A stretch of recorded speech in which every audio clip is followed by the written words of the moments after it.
Hey there, Internet, and welcome to this week's episode of SpeakOutStandStrong. So today I'm going to go into something a little more science-y again.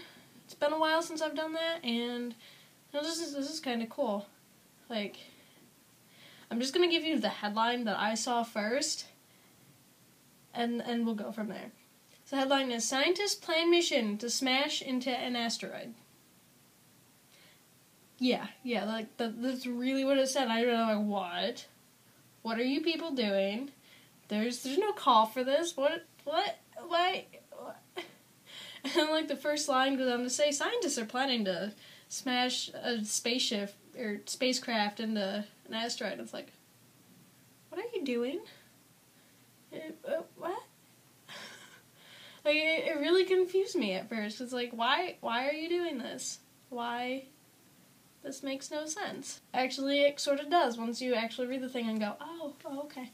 But there's an asteroid that's coming close to the Earth, but not near enough to actually like be in danger of hitting it. So they're gonna take advantage of that to smash something into it. Partly because just to try and figure out like what humans can do to try and ward off collisions from space debris and stuff because of the I didn't talk about this, but like a week and a half ago, a meteorite like came down close in like Russia area and exploded in the air. But so it didn't actually land, but it still caused a lot of damage and killed a bunch of people. So yeah, they want to figure out if launching spacecraft at asteroids is gonna do anything. You know, I can't, because I'm thinking of the rockets, like the space shuttles and stuff. I have a feeling they're not actually gonna take a giant space shuttle and launch it at a rock in space. It's probably gonna be something smaller, more like a satellite kind of thing, but it's still like, okay then, you go do that. All the power to you. But so they're going to do that, and then they're also going to, because we don't know a lot about space. We don't know a whole bunch about what goes on there, because it's so inhospitable to living things, being a vacuum and all. So anything that needs air and pressure and all that stuff to survive, well, oxygen, isn't going to do well on its own in space. So we don't know a lot. And, like, collisions of stuff in space we don't know a lot about because most things that happen that close to Earth are bad things. Like, things almost running into the planet, which is generally bad because a lot of mass extinctions have come about that way. Or at least we think they have, because we don't really have any proof of anything. Like, definitive, we know this is what happened. Because it's not like there was some random kid hanging around there with his little camera phone at the Cretaceous extinction going, oh, meteorite, poof, everything gone. Haven't found that. So we don't know what happened. Oddly enough. So, actually, if anything like that had happened, it would have been more like a little T-Rex or something. A little baby T-Rex just holding up the little smartphone. It's gotta be really small so it fits in his hands. But yeah, we don't know what happened, but scientists are all pretty sure a meteorite or a meteor.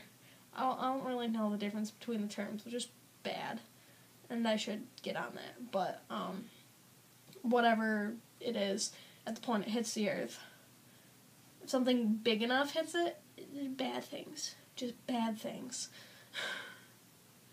So, knowing what collisions do when they're not hitting the Earth, like when they're far away, that's good. So, because the thing that they're sending two spacecraft, one to actually hit the thing and another to kind of watch it and record it and get all sorts of measurements to send back to ground control, and it's pretty big thing going on, because they sent out kind of a call to scientists saying, hey, if you want us to perform any research on this while we're at it, send us your proposal and If it makes sense, we'll do it.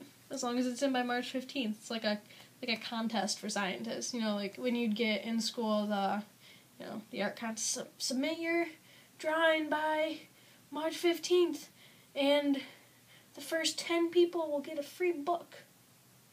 Woo.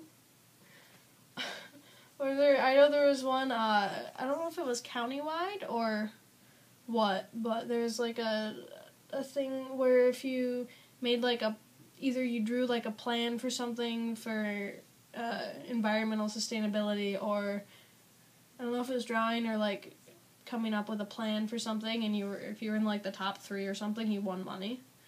Well, this is for scientists. If they end up picking your experiment, lucky you. Then that means you're getting all sorts of space data to get to use in your stuff, and that's just cool. That's so cool. Like they're only like space and deep underwater are the 2 biggest things that humans still don't know that much about. I mean, there's a lot of things we don't know much about, but those are the 2 worst ones. So I think it's really cool that scientists are taking advantage of this to try and find out new stuff and be cool. I kind of want them. I'm really hoping that they're going to record it, because I want to see this happen. And it's probably going to be really anticlimactic because space is a vacuum, so you don't get the mushroom cloud when things like explode, if any exploding happenings, but it's still be cool to see. It'd be really cool. I'm such a science nerd. See, because science is cool. Just go ask the Mythbusters. So, I really want this to happen. Like, I'm really excited to see this now. It was like, I didn't even know what was happening until I was looking through Google News trying to find something to talk about. I was like, and it's like, oh, okay. Yeah, my first reaction is like, what are you doing, and what have you done with the smart people who are scientists? But, you know, there's always a little bit of crazy involved in stuff like that, just to try something new. So, best of luck for the experiment, and to not mess everything up by knocking the thing into collision course with Earth. That'd be bad. And hopefully some cool stuff comes from it. We'll see. So, if in the comments you guys just want to leave what you think of it, if you had a different initial reaction to it than me, or just, I don't know, stuff that you think that they should maybe try and look for, I don't know, whatever, something relevant, just leave in the comments if you feel like it, and if you don't, whatever. So, all my links and stuff are in the description, Twitter, Facebook, email, my other channel. So, like, follow, subscribe, all that stuff if you want to. And I will see all you guys next Monday. Peace.